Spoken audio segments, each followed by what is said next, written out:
Salut tout le monde, c'est parti pour une nouvelle vidéo passionnante où nous allons découvrir le pattern Mediator. Le pattern Mediator, c'est un super pattern de conception qui nous aide à gérer la communication entre des objets qui ont besoin de collaborer. Au lieu de se parler directement, les objets passent par un objet médiateur qui s'occupe de tout. Le pattern Mediator nous permet ainsi de simplifier notre code, de réduire les couplages et de rendre nos objets plus faciles à réutiliser. Dans cette vidéo, nous allons voir comment mettre en œuvre le pattern Mediator en C# en prenant un exemple concret. Restez avec moi, je suis sûr que vous allez adorer. Alors, avant de commencer, je voudrais vous parler d'une formation que j'ai créée sur Udemy et qui vous apprend à réaliser des tests unitaires en C#. Cette formation, elle est complète, pratique et accessible à tous les niveaux. Vous y apprendrez les principes, les outils et les bonnes pratiques des tests unitaires, avec des exemples concrets et des exercices corrigés. Vous pourrez ainsi augmenter la fiabilité, la sécurité et la performance de votre code. Si vous êtes intéressé, vous pouvez profiter d'une réduction spéciale en cliquant sur le lien dans la description. Aussi, n'oubliez pas de vous abonner à ma chaîne YouTube et de me suivre sur mes réseaux sociaux pour ne rien rater de mes prochaines vidéos. Merci pour votre soutien. Et bien voilà, c'est parti. Donc on se retrouve ici dans une solution Mediator qui possède deux projets, Mediator.console et Mediator.engine. Alors pour le moment, ces deux projets sont vides. Donc vous pouvez les créer. Ici c'est juste un projet de type console et ici c'est un projet de type DLL. Alors le projet Mediator.console ici va nous servir simplement de projet pour pouvoir tester notre implémentation, pour voir si elle fonctionne correctement. Et Mediator.engine ici va contenir toute l'implémentation du pattern Mediator. Alors pour commencer, on va créer ici un new folder qu'on va appeler CQRS. Et dedans on va créer des interfaces pour pouvoir abstraire dans un premier temps notre Mediator. Donc on va créer dans un premier temps une interface iMediator, une interface ici qui sera publique. Donc ici iMediator ne contiendra rien en soi, ne contiendra pas de fonction, parce qu'on va ici découper les fonctions de Mediator en deux plus petites interfaces, parce qu'un Mediator peut faire un publish et peut faire un send, c'est-à-dire un publish, ça va être pour une notification donnée, on va pouvoir avoir plusieurs handlers. Par contre, une commande n'aura que un seul handler. Donc ce sera du 1 pour 1. Et donc du coup, on va séparer ça en deux interfaces bien distinctes. Donc ici, on va avoir eSender. Pareil, ce sera ici public, interface, eSender. Et ensuite, on aura une troisième interface, ePublisher, qui est ici aussi public, interface ePublisher. Ici, on va juste simplement faire un petit clean sur les interfaces. On n'a pas besoin de tous ces using inutiles. Voilà. Donc on va commencer par eSender et on va faire dans cette vidéo toute l'implémentation du mécanisme de eSender. Si je vois qu'il y a un certain intérêt pour cette vidéo, alors je referai une partie 2 où du coup j'implémenterai la partie ePublisher. Alors dans eSender, on aura ici deux fonctions essentiellement qu'on va appeler sendAsync et on aura une deuxième fonction qui sera aussi sendAsync mais avec des surcharges différentes. Donc concrètement, nous ce qu'on veut, c'est que une classe, peu importe laquelle, qui veut émettre une commande, et bien du coup qu'elle passe par notre Mediator et qu'elle fasse un sendAsync en passant la commande, sans se soucier de quoi que ce soit d'autre. Donc pour ça, on va devoir typer ici de manière générique. Ici, on va s'attendre à recevoir un tRequest, et donc comme premier paramètre de ma fonction, j'aurai effectivement ici un tRequest, qui sera ma request, et j'aurai juste le cancellation token parce qu'on fera de l'asynchrone puisqu'ici on travaille avec des tasks. Et donc pour la deuxième fonction, ça va essentiellement être la même chose, sauf que dans ce cas-ci, une fois qu'on passera par cette surcharge ici qu'on va créer maintenant, eh bien on voudra récupérer un retour de notre handler. C'est-à-dire que là, on va émettre une request, on aura évidemment un handler, donc quelque chose qui va traiter la requête, et du coup, on aimerait bien que cette fonction qui va traiter la request nous returne quelque chose. Dans ce cas-ci, on return juste une task, ce sera dans un cas où le traitement de notre request ne retournera rien, puisque on est ici dans une task. Donc ici, on voudrait bien pouvoir retourner quelque chose. Donc ici, on voudrait que la task, elle return, par exemple, un tReturn, et donc évidemment, on doit ici le typer sur sendAsync, turn avec un R majuscule, voilà. Et donc maintenant, on voudrait bien ici pouvoir passer un iRequest et non plus un tRequest pour pouvoir spécifier le type de retour. Et donc du coup ici, comme on n'a pas encore d'interface qui nous permet de faire ça, on va devoir le créer. C'est-à-dire qu'ici, on va devoir créer une interface qui va nous permettre de dire, voilà, cette classe-ci, c'est une request. Et comme ça, on peut s'en assurer. Au niveau des deux send-async, on va pouvoir ici rajouter une clause where du générique. Et on va pouvoir passer ici directement à un iRequest. Donc on va créer ici un iRequest qui sera ici public et c'est une interface. Alors ici ce sera le iRequest qui ne retournera rien. Ensuite on va créer une seconde interface iRequest et là on va lui fournir ici un paramètre out et return. Donc d'abord on crée ici une interface non générique où on ne spécifie pas de type de retour et ici une autre interface iRequest où on lui spécifie un type de retour. Et en plus de ça, on lui spécifie un paramètre pour lui dire que tReturn ne peut pas être un paramètre d'entrée, mais doit être obligatoirement un paramètre de sortie. Donc maintenant qu'on a nos interfaces, on va pouvoir retourner dans notre eSender. Et ici, pour commencer, on va pouvoir rajouter une clause where en disant que tRequest est une iRequest. Ensuite, dans la deuxième fonction, on va ici passer un paramètre iRequest en spécifiant ici son type de retour qui est tReturn. Donc ici, pareil, on va l'appeler request et on va passer un cancellation token. Et comme ça, de cette manière, quand on appellera send-async avec une request qui n'aura pas de type de retour, on passera dans cette fonction. Et dans le cas inverse, quand on aura une request qui spécifie qu'il y aura un retour, et donc son type ici tReturn, eh bien on passera par cette fonction. Donc maintenant, eSender ici, on va faire implémenter immediator de notre interface eSender. Et maintenant, on va créer notre classe concrète ici, donc Mediator. Ici, on peut laisser internal parce que du point de vue extérieur, on n'a pas besoin ici d'avoir directement la classe concrète. On récupérera l'interface par injection de dépendance. Et donc, on n'a pas besoin ici de connaître la classe concrète depuis l'extérieur. Donc, ça restera interne à notre projet Mediator.engine. Donc Mediator va implémenter iMediator, on va implémenter l'interface, et donc dans iMediator, on peut ici rajouter directement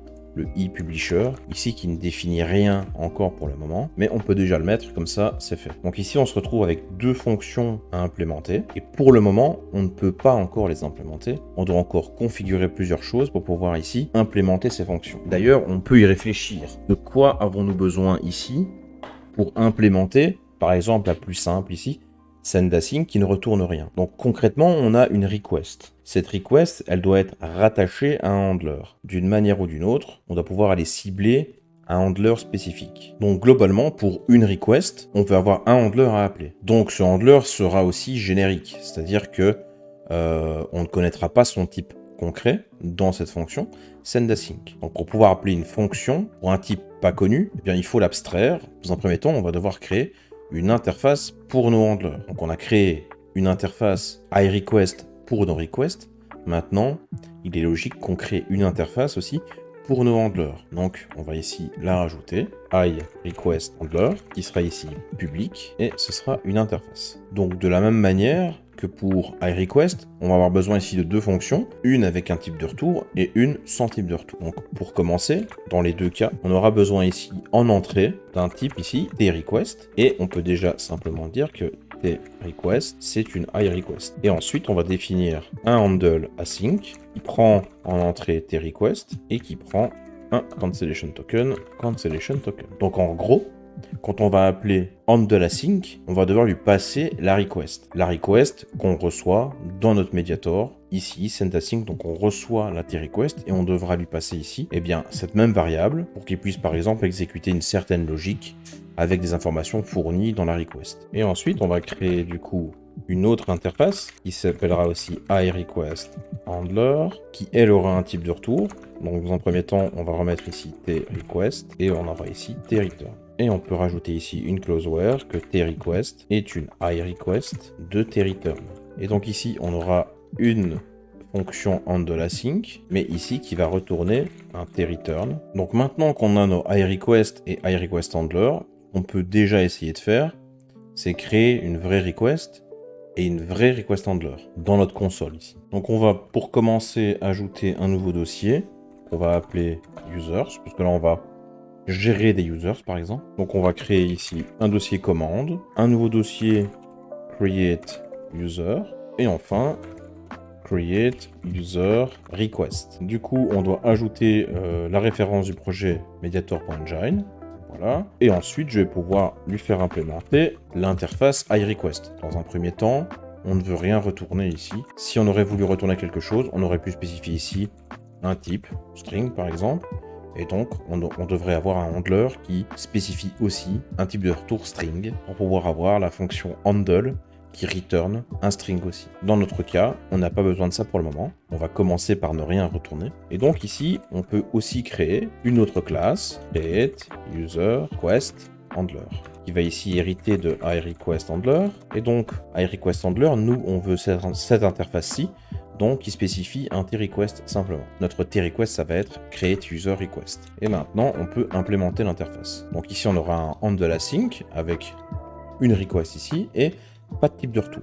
Donc là, comme ça vous donne une idée de comment créer vos requests et vos handlers. Alors ici, comme implémentation du handle async, on peut simplement ici passer notre fonction asynchrone et faire simplement un task.delay de 1 seconde. Et on lui passe ici notre cancellation token. Alors maintenant, revenons à notre Mediator. Donc, qu'est-ce qu'on a encore besoin ici? Donc, on a une request. On a maintenant la possibilité d'appeler un iRequestHandler. Maintenant, ce qui nous manque, c'est de savoir quel handler je dois instancier pour cette request bien précise. Donc là, on pourrait le faire de différentes manières. La première manière consisterait à, ici par réflexion, essayer de récupérer tous les request handlers d'une certaine assembly et d'aller rechercher un handler qui possède dans ses arguments génériques le type ici passé tRequest. Ensuite l'instancier et ensuite appeler la fonction et lui passer notre request ici. Alors le problème avec cette méthode, c'est que c'est un peu cracra parce qu'on perd du temps, on perd de la performance au moment de l'exécution. Parce que dès que je vais faire un send async, je vais devoir aller scanner l'assembly, récupérer les handlers, faire un filtre dessus sur le type générique tRequest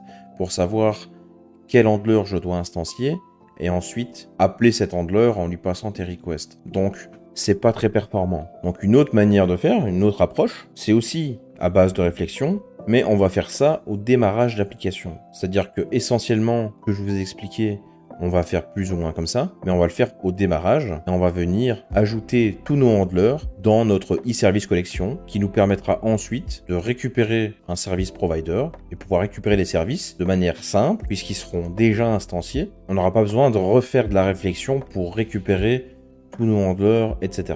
Ce sera déjà fait. Donc comment on va faire ça? Eh bien on va ajouter un nouveau dossier. On va appeler ici configuration. Et dans configuration, on va créer ici une classe pour des méthodes d'extension qui s'étendent à service collection extension, qui doit être ici public parce qu'on va devoir l'utiliser dans les projets qui s'exécutent. Donc là, ça va être une DLL, mais cette DLL pourra être utilisée dans plein de projets différents. Donc on est bien obligé de le mettre ici en public pour pouvoir l'utiliser.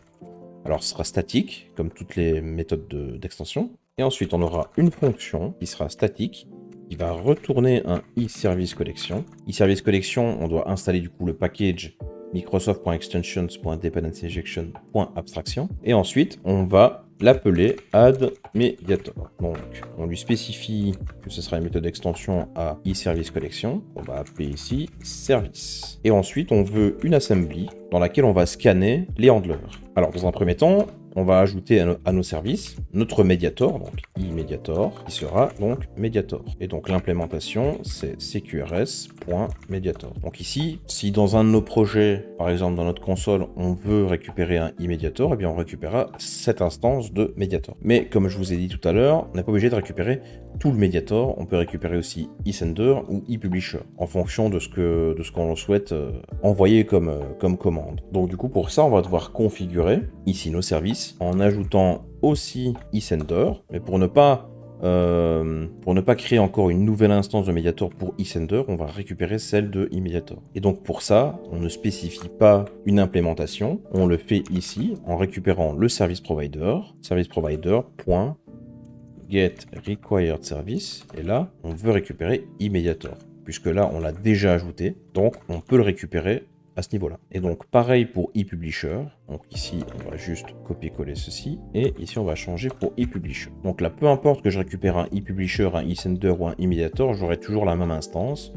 Et voilà, les utilisateurs de iMediator, eSender ou ePublisher, eux, n'ont pas l'implémentation de Mediator, ils ne peuvent pas y accéder. Donc ils seront limités dans les actions qui peuvent exécuter via ces interfaces. Et donc ici, dans un premier temps, on va retourner nos services. Voilà, on les configure et ensuite on les return. Donc maintenant, il faudrait pouvoir récupérer toutes les classes qui implémentent iRequestHandler pour pouvoir les ajouter dans nos services collection. Alors pour ça, on va écrire une nouvelle fonction qui sera ici private, toujours statique. Il va retourner aussi un iService collection et on va simplement l'appeler registerHandler. Ici, on aura un iService collection, service, parce que c'est toujours une méthode d'extension. Et ici, on aura besoin de l'assembly qui sera passé par la fonction juste au-dessus. Donc, dans un premier temps, on va récupérer nos types d'handler. Et pour ça, on va l'appeler ici handler types.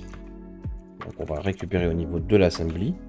On va faire un getType. Donc, getType va récupérer tous les types contenus dans l'assembly, et là on va devoir faire un filtre dessus, donc un point where, donc on reçoit un type ici, et donc dans un premier temps on veut récupérer les interfaces de ce type, donc get interface, toutes les interfaces, faire ici un point any pour savoir s'il y a au moins une de ces interfaces qui contient les types génériques, et donc là on va mettre et parenthèse parce qu'on aura un et ou, et donc notre interface .get générique type définition. Donc là on va récupérer le type de l'interface, et donc là on va simplement tester l'égalité en testant que c'est bien un type de iRequestHandler avec un seul paramètre, et donc ici on doit ajouter notre ou, et donc pareil ici on doit récupérer le type, la définition du type, et on va venir tester. Il est bien égal à iRequestHandler, mais cette fois-ci avec deux arguments. Comme ça, au moins, ici, on récupérera directement tous les handlers, tous ceux qui implémentent iRequestHandler sans type de retour, et ceux qui implémentent iRequestHandler avec un type de retour. Et donc, faut pas oublier le point toList pour pouvoir exécuter notre query. Et donc, maintenant qu'on a nos types, on peut simplement boucler sur les handlers types et de venir ajouter à notre service, donc add transient par exemple, et ici on peut directement ajouter le type.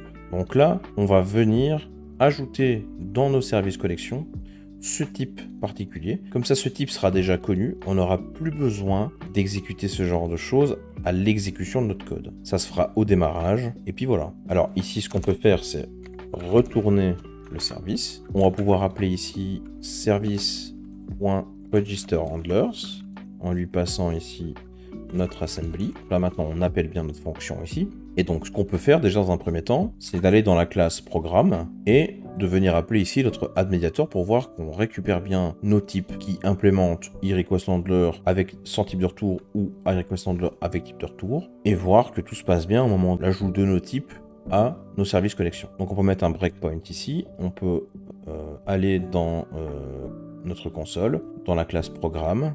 Ici, du coup, on va créer notre provider. On va ici faire en ajoutant new service collection .addMediator, en lui passant quel assembly, eh bien assembly.getExecutingAssembly, comme ça on lui donne l'assembly qui est en cours d'exécution, donc à savoir ici ça sera mediator.console, donc c'est parfait. Donc une fois qu'on a notre provider ici, donc on va forcément passer par addMediator, et donc maintenant on peut lancer et on va voir ce qui se passe. Donc ici on arrive bien dans notre fonction registerHandlers, et donc handler type ici, on récupère bien un handler type qui est createUserRequestHandler. Donc maintenant on va l'ajouter à notre service. Donc maintenant nos services contiennent donc iMediator, iSender, iPublisher et createUserRequestHandler. Donc là c'est parfait. Maintenant il nous manque une dernière étape, c'est de faire le lien entre notre handler et notre commande, notre request. Alors comment faire ce lien? Eh bien on va le faire aussi à ce niveau-là, dans registerHandler, mais on va en avoir besoin tout au long de notre application pour savoir que notre Mediator il doit appeler comme service dans notre service collection. Donc pour ça on pourrait le faire dans le Mediator directement ou avoir une classe intermédiaire. Donc ici, moi, je vais faire le choix de faire une autre classe qui va simplement me charger de référencer quel request est rattaché à quel handler. Et donc, on va l'écrire ici, internal class request handler registry. Alors, on va avoir besoin dans un premier temps d'un simple dictionnaire. On prendra ici comme clé un type et qui aura un objet en valeur. Et ici, ce sera nos handlers. On va créer un petit constructeur et on va simplement instancier ici en mettant new dictionary de type object. Ensuite, on va créer une petite fonction void. On va l'appeler ici add handler, qui va prendre un type, ici que je vais appeler request, et un object qui va être handler. Ici, je vais simplement checker que je ne possède pas déjà cette clé dans mon dictionnaire, request, et ici, out var value. On va tester simplement que si value is not null, alors on va faire un return, on va rien ajouter simplement. Et ensuite, handler.add quest handler. Voilà, donc ici, très simplement, on va d'abord checker dans notre dictionnaire si on a une valeur qui correspond à notre clé request. Si elle existe déjà, alors je return parce que je ne veux plus en ajouter, puisque c'est du 1-1. Et ensuite, eh bien, si je n'ai pas du coup de clé correspondant à la request ici passée, alors je l'ajoute avec mon handler. Ensuite, maintenant, il nous faut une fonction pour récupérer un type de handler pour un type de request donné. Et donc ici, on va retourner un object. On va appeler ici get handler type en passant un type en paramètre qui sera le request type. Et donc du coup, on va refaire un try get value avec ici mon request type. Et donc ici, on va simplement retourner value. Et ici, eh bien, value peut être nul, donc du coup, ce sera object nullable ici. Et ensuite, on peut faire une autre surcharge ici pour pouvoir le passer sans spécifier le type ici, mais en le spécifiant directement dans les chevrons. Public object nullable, get handler type. Mais cette fois-ci, on va le spécifier ici, tRequest, qui va retourner get handler type en passant ici typeof de tRequest. Donc ici, c'est cool, notre registry est normalement fonctionnel, donc on va retourner dans notre service collection extension et là, on va pouvoir l'ajouter aussi à nos services et configurer notre provider pour qu'il exécute certaines choses au moment où il va créer notre provider. Donc après avoir ajouté nos handlers types, on va de nouveau rappeler notre service et on va faire un add singleton parce que on veut que pendant toute la durée de vie de notre application, eh bien que notre registry existe avec une seule instance et non pas une instance à chaque demande ou une instance à chaque scope, etc. Et donc du coup, notre singleton, on n'a pas besoin ici de spécifier de type. On va directement configurer notre provider. Et donc première chose qu'on va faire, c'est créer notre registry. Et donc on va faire égal new request handler registry. Ensuite, on va devoir récupérer les services qu'on a enregistrés juste au-dessus. Pour ça, on va avoir besoin de la même clause where ici. Donc ce qu'on va faire, c'est que on va en faire un prédicat qu'on va pouvoir utiliser dans les deux cas. Donc ici, on va faire un private static read only, une func qui prend un type et qui return un booléen. On va appeler ici predicate. Et donc ensuite, on va définir notre fonction et on va pouvoir reprendre à partir d'ici. Et voilà, et de cette manière, on va pouvoir utiliser notre prédicat à ce niveau-ci. Voilà, et donc on va pouvoir maintenant récupérer nos handlers. Handler service égale service.select service type. Donc là, on récupère tous les types. Et ensuite, .where, et là, on redonne notre prédicat. Et ensuite, un .toList. Alors, une fois qu'on a récupéré tous nos types, on va pouvoir ici boucler dessus. On va appeler ici handler et ici on boucle sur handler service. Donc maintenant on va cibler le type de la request en faisant ici request type égale handler.get interface .first.get générique argument .first. Donc ici ce qu'on fait au final c'est que on boucle sur nos handlers, on récupère les interfaces, on fait un point first dessus. Alors au niveau du first, on pourrait ici essayer de cibler une interface qui se nomme iRequestHandler, mais dans notre cas, on n'en a pas besoin. Et ensuite, on fait un get générique argument. Donc là, on va récupérer tous nos arguments génériques. Et là, on prend le premier.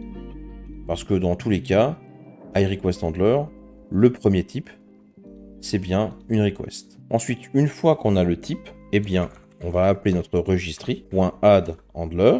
On va lui passer notre request type en clé et en valeur notre handler. Et ensuite, pour terminer, on return notre registry.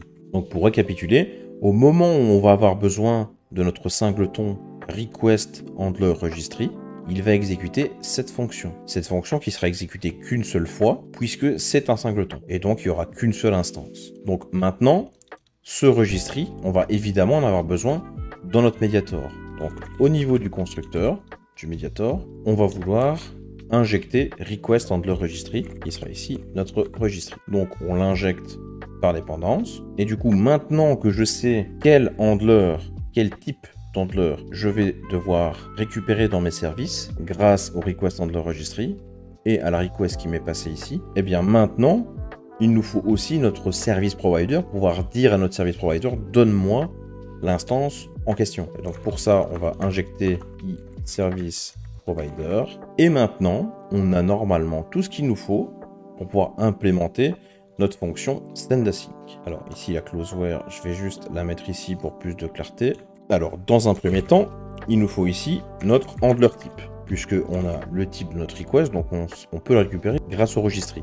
Donc, on va faire registry.get handler type. On va lui spécifier ici des requests, et s'il n'existe pas, on va return une exception, qu'on va throw une exception. Donc, maintenant qu'on a notre handler type, eh bien, rien de plus simple. On va faire ici var handler égale service provider get required service, et là on va lui passer notre handler type. Alors ici il y a un petit souci parce que handler type est un objet et lui s'attend à recevoir un type. Alors nous on sait que on return bien un type. Ici on return juste object parce que on pourrait ici stocker autre chose qu'un type, par exemple une liste de types pour les notifications, mais ça on y reviendra dans une autre vidéo si vous en avez envie. Et donc pour cette raison, on doit ici le caster en type. Et donc maintenant, il n'y a plus de souci. Alors maintenant, on voudrait appeler notre fonction handleAsync qui se trouve dans les implémentations d'IRequestHandler. Pour ça, on va devoir caster ici aussi en IRequestHandler de requests. Et maintenant, on peut faire await handler.handleAsync request et cancellation token. Du coup, ce qu'on peut faire, c'est ajouter ici un breakpoint à ce niveau-là. Ensuite, aller dans notre create user request handler, rajouter un breakpoint à ce niveau-là. Retourner dans notre programme.cs. Dans un premier temps, on va récupérer notre sender en passant par notre provider .get require service, en passant ici donc eSender. Et ensuite, on va pouvoir faire await sender.sendAsync en passant ici new create user request. Au niveau du cancellation token, on va passer ici default parce qu'on n'en a pas. Et maintenant, on peut tester pour voir si on va atterrir à ce niveau-là dans notre handleAsync. Donc ici, on arrive bien d'abord dans notre sendAsync. On récupère notre type qui est bien create user request handler.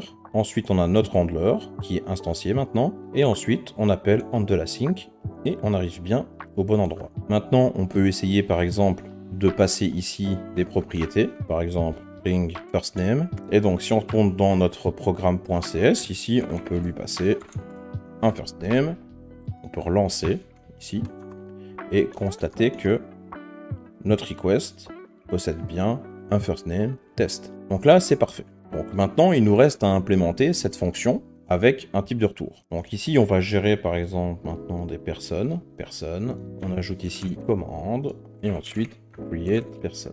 Ensuite, une classe create person request. Ici, on va implémenter iRequest mais avec un type de retour. Donc ici, on va retourner internal record create person response. Dans notre response, on va aussi avoir par exemple un first name et donc on va retourner ceci. Ensuite, on va créer une nouvelle classe create person request handler qui va implémenter iRequestHandler de create person request avec le retour de create person response. Ensuite, on implémente l'interface et ici, on va simplement passer en asynchrone. On va mettre ici await task.delay de 500 en passant ici cancellation token et on va faire un return new person response en lui passant request.firstName.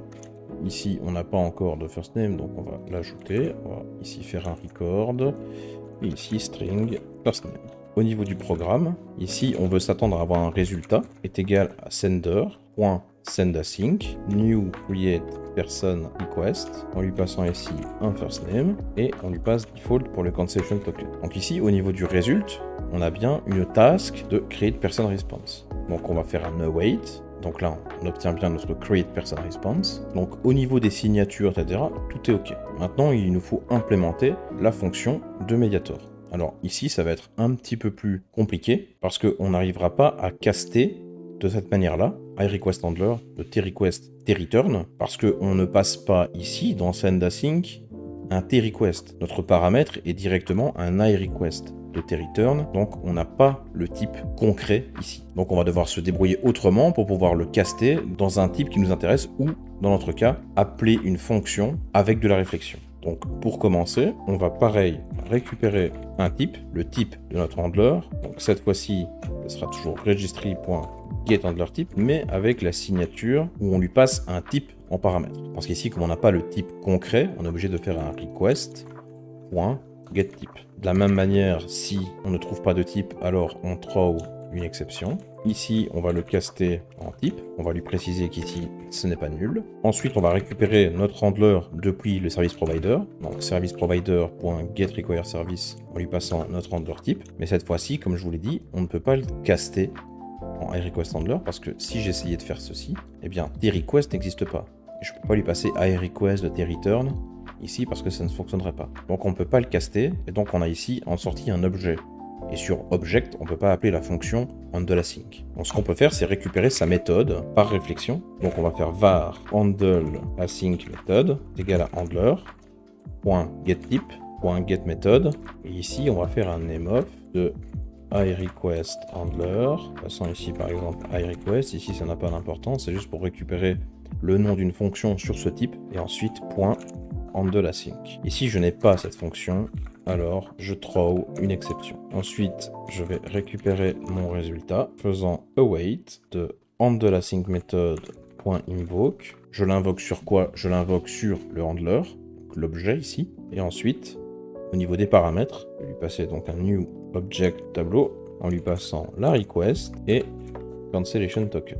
Alors ici, je vais devoir le caster en task de tReturn et ici spécifier que ce n'est pas nul. Et donc à présent, je peux faire un return de résultat. Je pourrais aussi ici faire un return directement de ceci. Alors maintenant, on va tester pour voir si tout se passe bien. Donc on va mettre un breakpoint ici. On va retourner dans notre programme.cs, mettre un breakpoint ici. Et ensuite, dans le handler, on va mettre un breakpoint ici. On va lancer tout ça. Donc là, on arrive bien sur l'instruction sendAsync. On continue. Donc là, on arrive dans notre sendAsync. Ici, on récupère bien le createPersonRequestHandler, notre handler instancié, notre méthode handleAsync qui existe bien. Et ensuite, on fait appel à cette dernière. Et on arrive bien dans createPersonRequestHandler en lui passant ici notre request avec un first name de test. Maintenant, dans programme, on pourrait par exemple faire un console.writeLine de result.firstName. Et ici, on peut voir que le first name, c'est bien test. Alors, pour récapituler, on a ici un mediator qui possède deux fonctions sendAsync, une fonction sans type de retour, une fonction avec un type de retour. Pour commencer, on récupère le type de l'handler grâce au type de la request. Cela est possible grâce à la configuration ici dans Service Collection Extension. On récupère tous les types d'handlers qui implémentent iRequestHandler. Ensuite, on fait un for each dessus et on l'ajoute à notre service collection. Ensuite, on ajoute un requestHandler registry qui va récupérer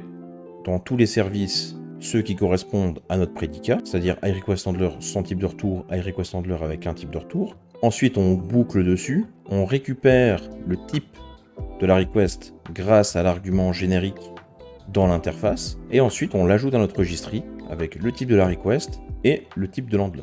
Ensuite, une fois qu'on a récupéré le type de l'handler, alors il nous est facile de récupérer son instance grâce au service provider en fournissant son type. Ensuite, on le caste en iRequestHandler de tRequest, parce qu'ici, on a toutes les informations qui nous permettent de le caster correctement. Et pour finir, on appelle simplement la fonction handleAsync en lui passant la request et notre cancellation token. Pour ce qui est de la deuxième fonction, de la même manière, on récupère l'handlerType en utilisant la deuxième surcharge de méthode getHandlerType qui permet de passer un type en paramètre. Ensuite, on récupère de la même manière l'instance de notre handler. On ne peut pas la caster ici parce qu'on ne connaît pas tout.